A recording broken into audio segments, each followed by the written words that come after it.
Nek saking katak niki lak dereng masuk waktu tanam kan tukul ngeten iki mengatasinya pripun? Alah mengatasinya nggih ditokne mawon Mas, mboten usah diirisi.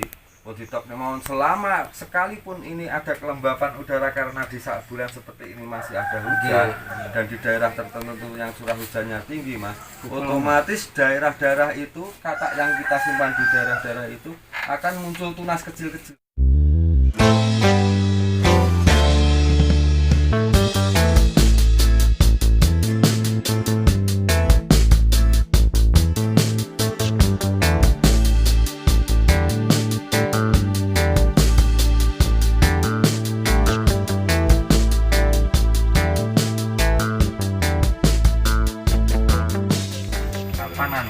Sing manen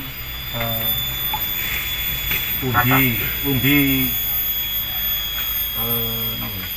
bibit ajeng dipindahan lahan kapan mau maksudnya enggak lah. Oke.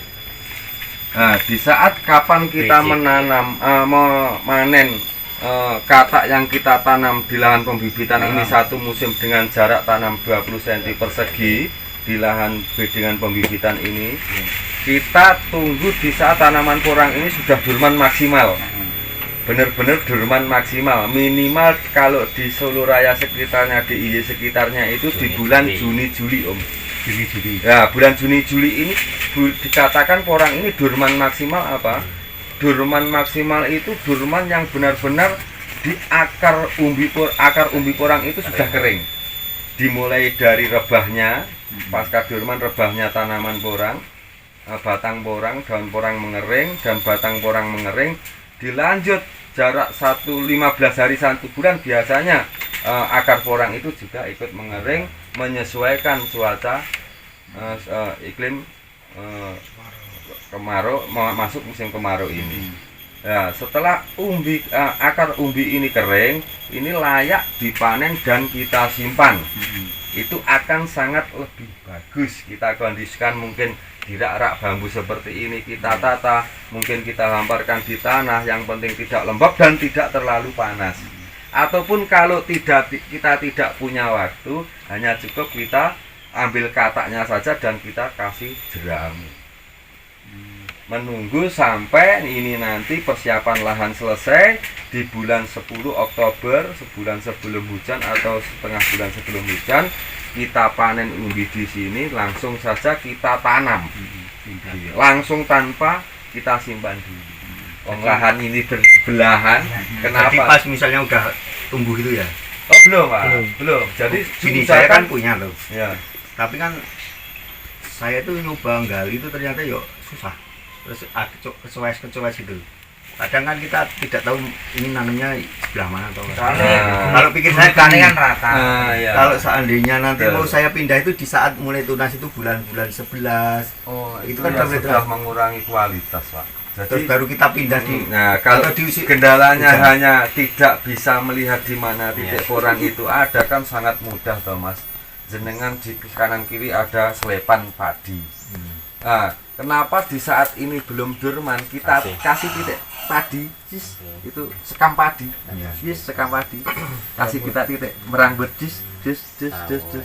boleh menggunakan rafia seperti saya, karena saya itu kurang peduli dengan lingkungan. Padahal sekam padi banyak, karena rafia, motongin rafia itu sampai itu kita ngusul itu rafia. Untuk tanda sebelum nanti batang ini hilang. Lebih bagusnya itu sekam padi Om. Sekam padi kita wong murah. Kalau kita beli sekarang itu Kabir walah mboten tok. Mboten tok omong niki mungkin tesih kudanan. Niki namanya tujuannya apa kok menggunakan sekam padi akan menjadi pupuk juga. Selain tanda juga pupuk Mas. Keduanya Mas. Itu tadi kan dalam penyemaian kan 20-20. Setelah masa targetan itu jarak yang bagus berapa? Itu Mas, kalau yang sudah itu menyesuaikan lahan Mas. Kalau kita tanam di lahan semi naungan atau semi terbuka, kita menggunakan jarak yang agak rapat.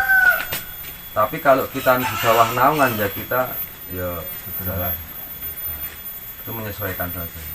Kalau berapa 30 60 Kalau di semi naungan kita hanya menggunakan tanaman pendamping, lebih baiknya ya 40-40 itu sudah standar. 30-40 juga bisa, cuman nanti kita komposnya juga kita kasih nutrisi yang lebih. Dan standarnya 40 kali 40 40 itu sak meter Pak Om. Sak meter ini 40 itu sak meter. 40 meter itu kan ideal. Jadi untuk berkembang umbi maksimal pun masuk. Teng dhuwur niku ya cara tumpangan orang nemen-nemen. Ning nggih, nek di lahan terbuka tumpangan-tumpangan malah apik saling menaungi kan ngoten. Cuma nek di lahan iya nek arep terlalu rapat mengke godhonge tumpang-tumpangan nggih, cahaya masuk ke akar niku hirang. Lebih baik kita kasih jarak lebih lagi agar daun ini ada tidak tumpang-tumpangan dan ada selang. Sehingga ada cahaya masuk yang matahari yang bisa masuk sampai ke tanah. Mungkin akan pertanyaan mulai Pak. Nek saking kata niki lah dereng masuk waktu tanam kan tukul ngeten iki mengatasine pripun? Lah mengatasinya nggih ditokne mawon Mas, mboten usah diirisi. Ditokne mawon selama sekalipun ini ada kelembapan udara karena di saat bulan seperti ini masih ada hujan dan di daerah tertentu yang curah hujannya tinggi Mas, otomatis daerah-daerah itu katak yang kita simpan di daerah-daerah itu akan muncul tunas kecil-kecil Mas. Muncul tunas kecil-kecil ini Mas, ini jangan istilahnya kita itu gugup katakku kok arep urip. Nah iki piye kan? Tidak masalah Mas, selama tidak kita tanam. Kalau kita tanam guys Allahu alam wis biasa. Jadi kan dijar keman mboten. Walah tidak lanjut tumbuh Mas. Saya jamin tidak akan lanjut tumbuh di tempat penyimpanan seperti rak-rak seperti ini Mas. Jadi soalnya kan kula nggih nampung niku lah bingung kula. Beda melih Mas nek kataken jenengan simpen kaya sistem kula teng lahan. Cuma nek sakniki ampun dicolong wong. Katak kula niki dicolong kaya ngeten niki sakniki kula cilik iki. Ngoten niki. Mboten nek kula damel kerak sing streaming. Tapi kan nggih kan kok saged tuwuh ngoten padahal nggih ana lembab. Nek sing saya niku nek sing sampun-sampun niku nggih streaming. Perputaran sirkulasi darah nek napa-napa niku hemat napa-napa lah kita sing sederhana mawon. Tenagane nggih ngono ya. Dobel ya. Cuman kita ki yo nek nganggo ngene iki ketok iki kok ya petani gitu. Lho. Kula nggih Memanfaatkan bambu di dalam kita.